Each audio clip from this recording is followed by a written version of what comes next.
Les artistes, bonjour, j'espère que vous allez bien. Aujourd'hui, je voulais faire un petit exercice.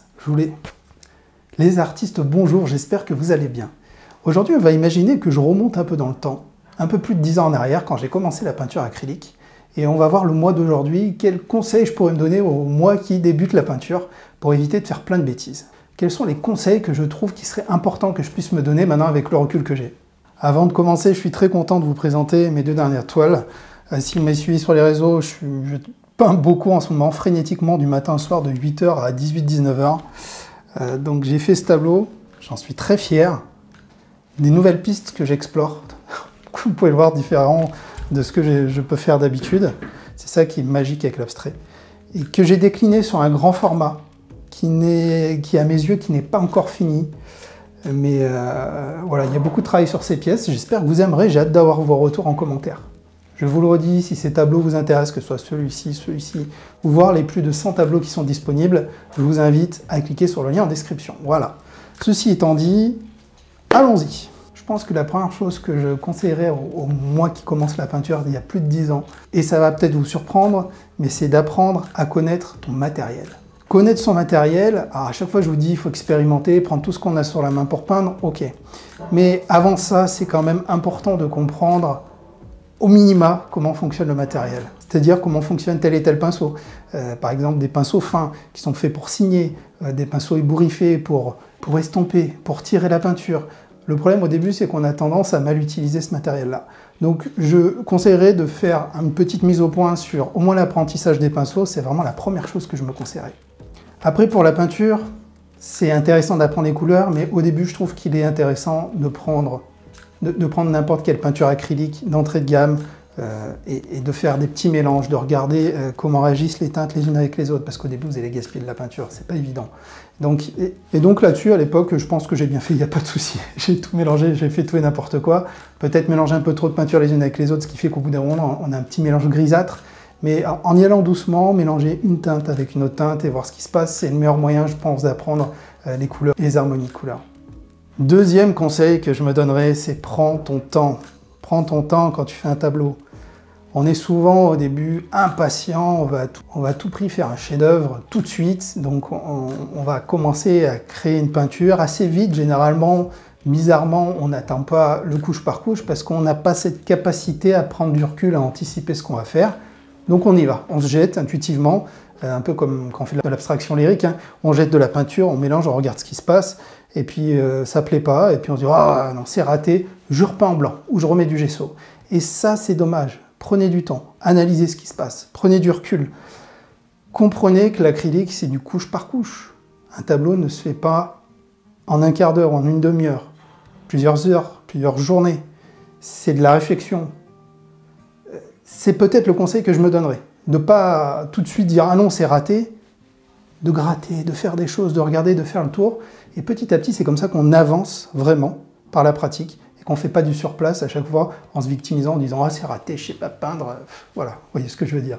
Troisième point concernant le matériel, organise-toi, ne laisse pas traîner ton matériel. Je pense que ça a dû faire sourire beaucoup d'entre vous. Quand on peint, on en met de partout. C'est le problème. Donc structurez-vous. Certains vont me dire « Oui, moi j'ai pas assez de place ». On a toujours moyen de s'organiser. C'est pas forcément un problème de place. Moi je peignais sur une table basse, on peut très bien avoir une caisse avec des pinceaux, un compartiment avec des pinceaux, avec des peintures, 2-3 peintures, ça prend ça de place. Hein. Voilà. Et puis surtout, toujours faire la même chose. Si on peint avec les pinceaux, on les laisse à droite, on laisse les peintures à gauche. Vous voyez comment vous organisez le mieux, mais surtout organisez-vous. Parce que le problème c'est que si on n'est pas organisé, on va venir à chaque... Oh, il est où mon pinceau pour estomper? Il est où mon crimson? Je trouve pas mon rouge, je trouve pas mon crimson. Oui, mon queen acridone, etc. etc. Bon, vous voyez l'idée, quoi. Donc, votre toile devant vous, votre matériel, bien organisé, préparez, jetez-vous pas sur la toile. Je sais que quand on peint, l'excitation est là, on va tout de suite passer à l'action.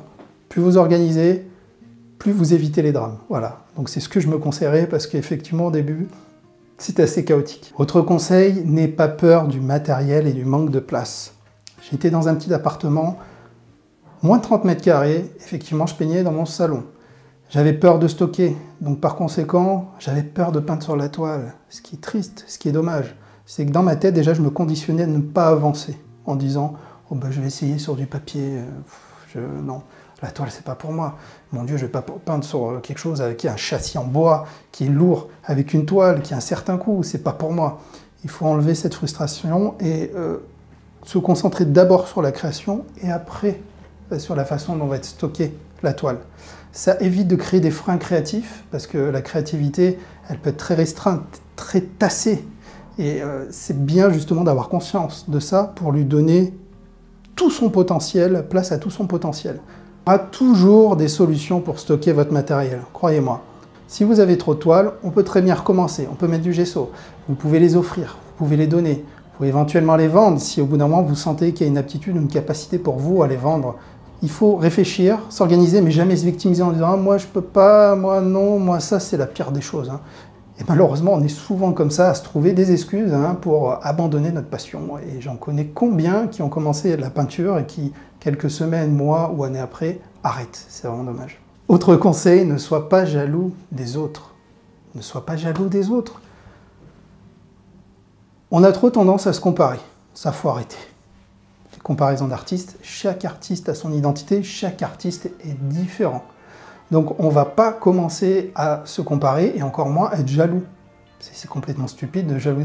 Ah ben lui, il fait des magnifiques tableaux, qu'est-ce que j'aimerais bien peindre comme ça, c'est pas juste franchement. Vous voyez, ces réactions parfois de gamins, de gamins capricieux qu'on a, ça il faut les mettre de côté, accepter tout ce qui se passe autour de vous avec bienveillance, être content pour les autres et surtout ne jamais être jaloux.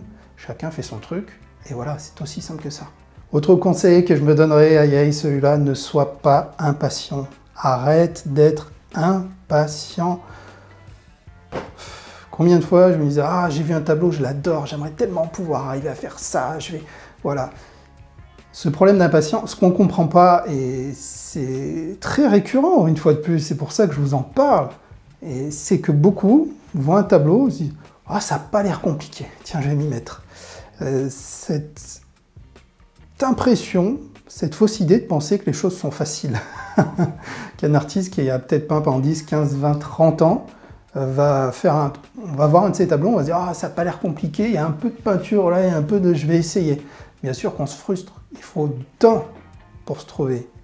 La peinture, c'est un marathon, c'est pas un sprint, c'est pas « oh tiens, si je peignais et qu'après j'essayais de vendre », ces gens-là arrêtent très vite.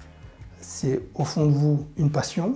Voilà, on se passionne par quelque chose et cette passion va être l'essence un peu de votre détermination. Parce que si vous ne restez pas déterminé, vous allez arrêter. C'est dur d'avancer, c'est tout un lot de frustration, de freins, d'échecs. Et tout ça, pour les surmonter, il faut être sacrément passionné. Donc laissez-vous le temps, et je ne parle pas là de mois, mais d'années, oui bien sûr, d'années avant de commencer à se satisfaire de ce que l'on fait. Moi, je suis jamais satisfait de ce que je fais. C'est ce qui fait que j'essaie de toujours avancer. Je pense qu'on devrait toujours être comme ça. Il y a des moments où je me dis « waouh, ça commence à être sympa, ce que j'ai fait là, ça me plaît ». Et puis, quand je vais regarder avec un œil plus critique, au bout d'un moment, je vais me dire « mais c'est n'importe quoi, il faut aller plus loin. Là, il y a des problèmes de lumière de profondeur, l'harmonie des couleurs, ça ne vibre pas. Qu'est-ce qui se passe ?» Et bien, ces choses-là, voilà, c'est avec le temps, ça se met en place. La pratique, l'apprentissage, mais ne soyez pas impatient. Vous n'allez pas devenir Van Gogh en une journée. Voilà. La meilleure chose que j'ai envie de te dire, à toi d'il y a plus de 10 ans, c'est que tu es capable. Tu es capable et vous êtes tous capables, vous qui m'écoutez aujourd'hui. Ce syndrome de l'imposteur, il est toujours là. Non, c'est normal, quand on débute quelque chose, on n'a pas de recul. On n'a pas d'apprentissage. On se lance dans quelque chose, on a suivi une émotion, une envie. Et souvent, c'est un lot de frustration, de freins, une fois de plus, qui font que on va se rabaisser, on va se dire « non, non, non, je ne suis pas capable de ça. Je ne suis pas capable de peindre sur une toile. » Puis quand on peint sur une toile, c'est « je ne vais pas être capable de peindre sur une toile qui fait plus de 20 par 20. » Je ne suis pas capable, moi, la prochaine étape, par exemple, c'est « je ne suis pas capable de peindre sur un mur. » Finalement, si. C'est juste qu'il y a des étapes. Il faut être patient, mais bien sûr que si, tu es capable. Bien sûr que si, que vous aussi, vous allez être capable d'avancer. Voilà, j'espère vous motiver en disant ça, parce que c'est super important. Une fois de plus, c'est souvent une raison, c'est souvent un facteur d'abandon pour beaucoup, qui commencent à peine, voire n'ont même pas encore commencé, et se disent non, je ne suis pas capable. Moi, par exemple, ma mère est beaucoup comme ça. je vois qu'elle a la créativité, mais dès qu'elle va essayer quelque chose, non, non, non, non, non, non, je sais pas faire, je sais pas peindre, je sais pas ci, je sais pas ça. Et ça m'a toujours... J'ai beaucoup souffert de ça dans le sens où ça me fait mal pour elle. Beaucoup de gens comme ça s'interdisent des choses en pensant ne pas être capables, mais ils n'essayent même pas. Ils n'essayent même pas. On s'en fout de la compétence. On s'en fout complètement de la compétence. Le plus important, c'est est-ce que vous êtes épanoui? Est-ce que ça vous fait plaisir? Est-ce que vous avez envie de le faire? Point. Arrêtez, le reste, vous le mettez de côté. Suivez votre instinct, suivez votre cœur et c'est tout. Voilà. Ça peut faire cliché ce que je vous dis là, mais je pense profondément et suis convaincu que ça marche comme ça. C'est tout. Enfin, voilà. Et c'est dommage, c'est dommage. Certains, après le temps passe, on a des regrets, des remords. Et je me répète souvent là-dessus, mes amis, mais parce que c'est vrai. Enfin, faites-vous plaisir. Vous avez envie de peindre, prenez un pinceau, point. Il n'y a pas de je peux ou je peux pas. Voilà, dans un premier temps, raisonnez comme ça.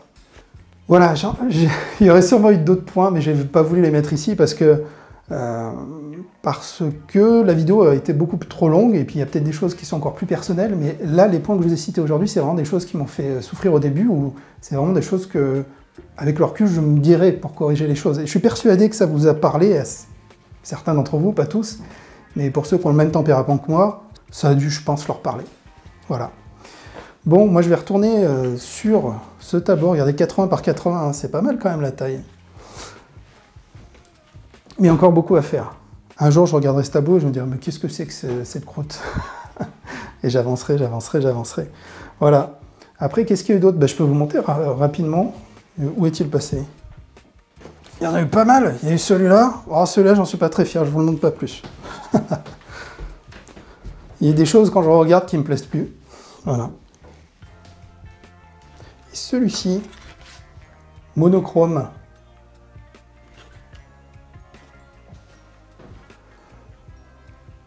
Voilà. Quand la créativité est là, il ne faut pas lâcher les pinceaux. Il faut s'organiser. Moi, je vous avoue que ça fait des journées... Certains vont dire, oui, mais tu peins, c'est facile. Psychologiquement, peindre de 8 h du matin jusqu'à 19 en s'arrêtant 10 minutes le midi, sur toute une semaine, je peux vous dire qu'il y a un moment, vous êtes vidé. En fait, quand vous sollicitez votre cerveau, enfin là je digresse totalement, mais que vous sollicitez que de la créativité, bah, ça vous pompe de l'énergie. On n'est qu'une machine, hein, et voilà. On sollicite plein de choses qui font que on est comme ça, on recule, on regarde, on machin, on avance. Et c'est épuisant. Je suis plus épuisé en faisant ça toute une journée qu'en faisant une très grosse session de sport. Donc voilà, je vous laisse imaginer, sur une semaine c'est peut-être trop. Mais voilà, tout ça pour vous dire, j'étais content d'avoir fait cette vidéo. J'espère que vous l'apprécierez. Le pouce levé, le commentaire, et bien sûr abonnez-vous si vous n'êtes pas encore abonné. Si vous voulez savoir quel matériel j'utilise et quel matériel je vous recommande pour vous lancer, parce que c'est toujours quel vernis tu utilises, qu'est-ce que tu fais. Parce que la dernière fois j'ai fait une vidéo sur les vernis, alors vous voyez là par exemple, et ça brille bien. Beaucoup me disent, oh mais du coup quel vernis, quel vernis, quel vernis, quel vernis, et j'ai beau répondre à une personne, tout le monde me repose la même question. Regardez mon guide du matériel, je vous mets tout mon matériel. Comme ça, c'est plus simple, c'est un PDF à télécharger, c'est gratuit. C'est accompagné de conseils pour vous lancer dans l'acrylique et l'abstrait à ma façon, si ça vous plaît. Voilà, je vous remercie, j'ai fini. N'hésitez pas à partager cette vidéo autour de vous. J'attends votre commentaire, ça me fait toujours plaisir de voir les commentaires après une vidéo. Et puis, moi, je vous dis à très bientôt. Ciao, ciao les amis.